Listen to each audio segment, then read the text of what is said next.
El problema nos da estas masas enlazadas y nos dan las distancias de los brazos del mecanismo y nos dicen que cuál es la fuerza de rozamiento, cuál debe ser la fuerza de rozamiento para que se mantenga en equilibrio.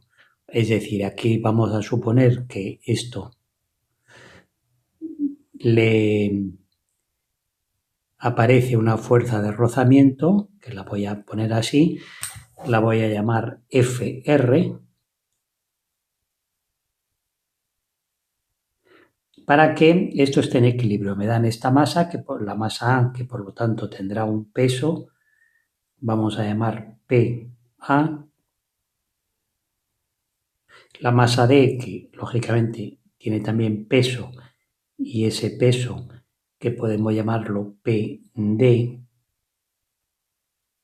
pues va a tener una componente según la dirección del movimiento. Normalmente lo llamamos PX, es decir, en este caso PDX, y también la podemos descomponer en la componente que va en dirección normal al suelo, ¿no? Y esto lo llamamos PDI. Al estar presionando hacia el suelo, pues aparece una reacción normal, igual y de sentido contrario, que llamaremos N.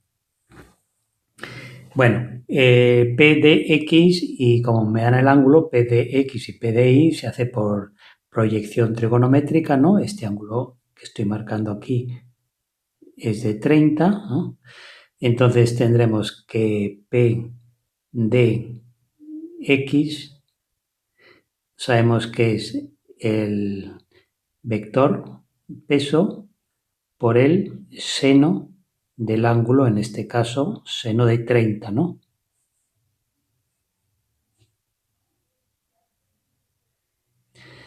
PDI, como no influye en el movimiento, bueno, influye porque crea la fuerza de rozamiento, pero en cuanto a lo que es el movimiento, lo que vamos a estudiar va a ser la fuerza PDX que favorece el movimiento y FR que va en contra de ese movimiento, ¿no? Luego también, como está enlazado por el cable, pues aquí tendremos la tensión del cable, que vamos a llamar T, que va a ser la misma que aparece aquí. Esta es T.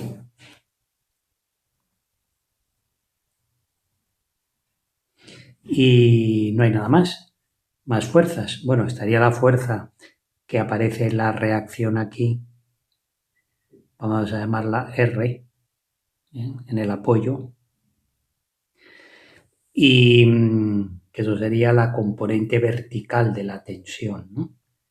Pero eso no nos va a interesar, porque para que esté en equilibrio lo que voy a estudiar van a ser los momentos, también llamados los torques, ¿no?, que se produce en lo que sería este mecanismo. Este mecanismo tiene que estar en equilibrio, por lo tanto, aquí hay una fuerza que lo hace girar, que lo tiende a hacerlo girar a derechas, que es PA, y una fuerza que lo tiende a hacer girar a la izquierda, he dicho, a izquierda, y esto a derechas, ¿no? Claro, esos momentos tienen signos contrarios, y el momento, el torque de la fuerza PA con respecto al punto de giro O, pues tiene que ser igual al momento o el torque de la tensión T con respecto al punto de giro O, para que esté en equilibrio, ¿no? Entonces, os recuerdo el concepto de momento. Si tenemos un punto O y una fuerza, por ejemplo, así, una fuerza F, y hacemos el radio vector desde el punto hasta el punto de aplicación de la fuerza, que lo llamamos R, esto forma un ángulo θ, pues en este caso tendería a girar, lógicamente, hacia la derecha, ¿no?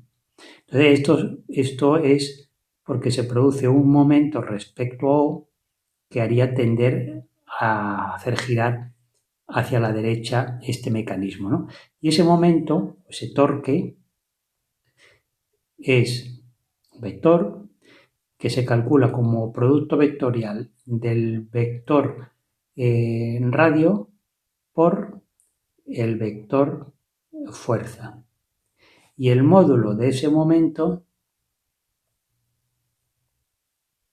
lo calcularemos como producto de módulo del radio, es decir, la distancia, por módulo de la fuerza, valor en newton de la fuerza, y por el seno del ángulo que forma, seno de teta, ¿no? Entonces, como hemos dicho, aquí hay dos momentos, uno que tiende a girar a izquierdas y otro que tiende a girar a derechas. Tienen que ser iguales los dos momentos. Así que voy a calcularlos. El momento de PA, pues va a ser el vector fuerza, PA, por distancia al punto de giro, pues es OB por OB, y por el seno del ángulo que forma. El ángulo que forma la fuerza PA con el radio OB, pues son 90 grados. Bueno, pues ese momento, ese torque, tiene que ser el mismo, sentido contrario, claro, al que produce la T, la tensión, ¿no? El ángulo de la tensión es este, ese ángulo de la tensión, pues ¿cuánto vale? Si estos son 30, pues esto tiene que ser 60, ¿no? Ese otro torque, pues será el valor de la tensión por el valor de la distancia, que será OC, por OC, y por el seno de 60. Esto nos permite calcular la tensión T, porque todos los demás datos los tenemos. PA sabemos que es la masa de A por la gravedad, esto lo multiplicamos por la distancia OB, seno de 90 es 1, y esto es igual a T por OC, y por el seno de 60, que es raíz de 3 dividido 2. Por lo tanto, la tensión de la cuerda, del cable, va a ser masa de A por gravedad por distancia OB dividido entre OC por ese seno de 60, que podemos dejarlo así, y hacemos la operación. Esta operación me sale 4526. 4526 newton. Bien, ahora nos vamos a la otra masa, esta de aquí. Nos vamos a fijar solamente en esta masa. Como ya sabemos cuánto vale la tensión, para que esa masa esté en equilibrio, ¿qué tiene que cumplirse? Tiene que cumplirse que la fuerza que favorece el movimiento hacia abajo, P de X, sea igual a las dos fuerzas que van en contra, que son la tensión y la fuerza de rozamiento. Las otras fuerzas,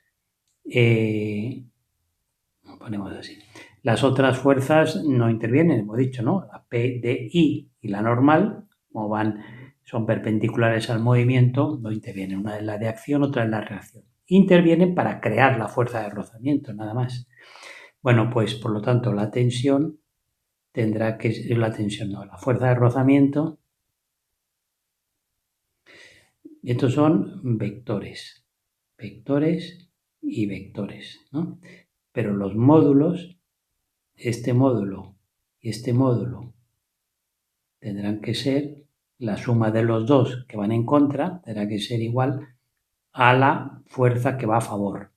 Por lo tanto, la fuerza de rozamiento en módulo, dirección y sentido ya está puesta en el dibujo, siempre sentido contrario al movimiento, pues será P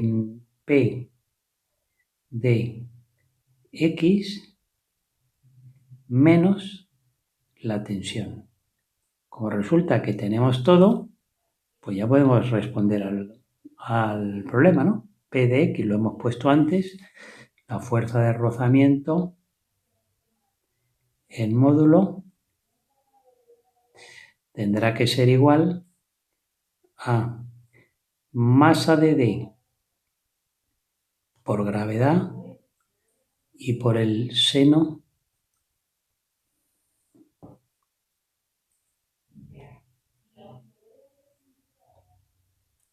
de 30, menos la T que la hemos calculado antes.